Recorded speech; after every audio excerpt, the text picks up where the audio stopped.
All right, and there you have President Trump about to start the cabinet meeting out in Capitol Hill right now. One of the things that has come to light this morning, Kristina, one of the things that the president ordered from intelligence officials is that in 12 hours from the time of the Syrian chemical attack, in 12 hours, he wanted a report from intelligence officials to see who was responsible for the chemical warfare that we saw on so many Syrian children, Syrian women, Syrian men. But obviously, the biggest issue is finding out who was responsible for that. And the president saying that no matter who it is, whether it's Syria, Iran, Russians, they want to do something about it. Absolutely. The president saying this is about humanity. It cannot be allowed to happen. So those answers expected within 24 to 48 hours, as said right there with him. And one of the biggest things that the president also said when one of the reporters questioned him is that we should have an answer about what the American military involvement will be by the end of today. So obviously our network anticipating that maybe some answer would come at this point in the day, but obviously the president saying that that would happen at the end of the day. A very big deal considering that we are the largest Navy town in the world. Absolutely. We'll see what happens there. All right. Well, a bomb threat at the Portsmouth courthouse is delaying Will Patterson Jr.'s case. The teenager is accused of shooting a Portsmouth police officer 5 times in November. So Patterson faces several charges, including attempted capital murder. 13 News Now reporter Jacqueline Lee has the latest on what's happening in Portsmouth right now. 16-year-old Will Patterson Jr. is scheduled to stand trial today after being accused of shooting Portsmouth police officer Angelina Boccolini last November. His trial was scheduled to begin today at 10 o'clock this morning. However, before then, a bomb threat was called into the Portsmouth courthouse, causing everyone to be evacuated. The Portsmouth Sheriff's Office is currently doing a search and sweep of the building, and the bomb squad was called in. As soon as the building is cleared, the court cases will resume. So we'll have more information coming up for you guys on 13 News Now at 4 in Portsmouth. Jacqueline Lee, 13 News Now. And here's some background on Patterson's case. The shooting happened back in November near the intersection of Hickory Street and Phillips Avenue. The teen faces several charges, including attempted capital murder. Back in early November, Portsmouth police officer Angelina Boccolini spotted Patterson, who was 15 at the time. Police say he was a runaway. Detectives say the officer Boccolini tried to put Patterson in handcuffs. The teen started to shoot at the officer. So the officer was shot 5 times, had at least 2 surgeries, and required blood as a result. She's recovering since the incident. Now, Patterson, who at the time was a sophomore at IC Norcom, cried at his arraignment and admitted to being in a gang. Well, this week is National Work Zone Awareness Week, and VDOT and Old Dominion University are teaming up to spread the message, see the cone, respect the zone. So it's a very important message to raise awareness about the importance of work zone safety, especially with younger drivers. 13 News Now reporter Elise Brown spoke with a VDOT worker who was involved in an accident with a tractor trailer. A close call. It was just a normal day. We were just going out to 58 to patch the potholes. VDOT workers Jimmy and Brian were in one truck. Parked behind them, their coworker Hank. Signs for drivers to move over were up. They were just seconds from getting out of their trucks when all of a sudden Brian goes, "Look out." A tractor trailer slammed into the VDOT trucks. That was around 9:30 in the morning on January 31st. And we were lurched forward, and I saw stuff flying by the truck, like fenders and debris, diesel fuel. Their minds immediately raced to Hank, who was driving this truck here. And I get out, and it's laying on its side, completely tore. The arrow was still pointing to the left, telling the traffic to move left, right-hand lane closed. Hank was trapped, his hand stuck out the window. They called 911. Emergency crews used the jaws of life to get him out.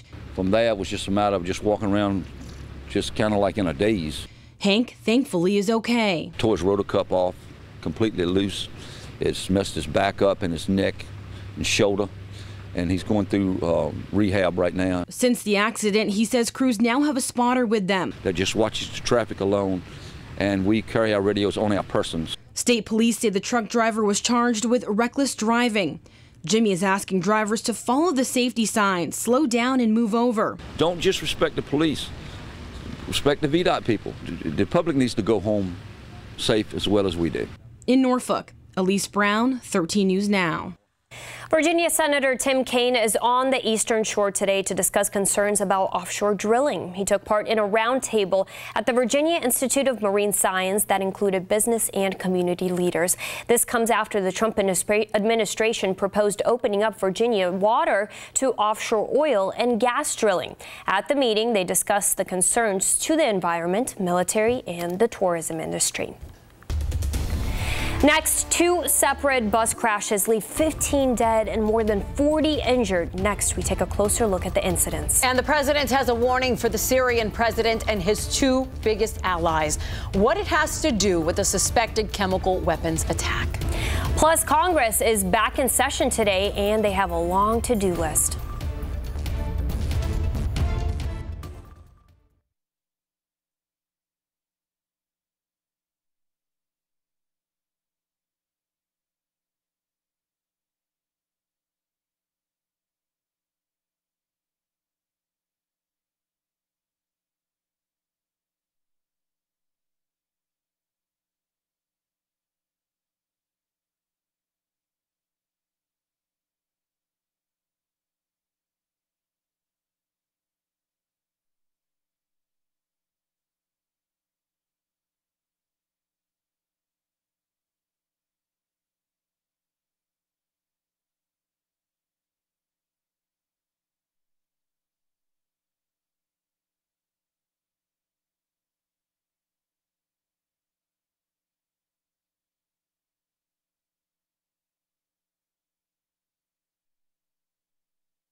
A pair of disturbing bus crashes in just a few days, both involving students. One left 15 dead in Canada, another more than 40 injured in Long Island, New York. ABC's Maggie Rulli has the latest. Another bus crash with dozens of students on board. The impact to the overpass was significant. It wasn't just a bump. Overnight, a charter bus full of students and chaperones returning from spring break slammed into this overpass on the Southern State Parkway on Long Island, shearing off a huge chunk of the roof. We're very lucky. This could have been tragic. All 44 on board were hurt, too, seriously. Commercial buses are banned from the parkway due to low bridges, but authorities say the driver wasn't familiar with this area and not aware of the ban. This accident comes just days after a fatal crash in Canada took the lives of 15 and injured 14 more, many players on a junior hockey team heading to a playoff game. Connor Lucan, Evan Thomas. A tractor trailer collided with the team bus. Now nearly every person in this tight-knit community of 6,000 has been touched by the tragedy. We are gathered in a state of shock and unthinkable heartache. This tragedy has devastated our families.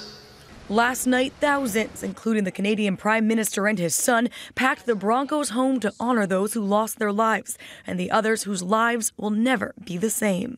A GoFundMe page has been set up for the victims and their families. It's already raised around $5 million for more than 70,000 people in at least 50 different countries. Maggie Rulli, ABC News, New York.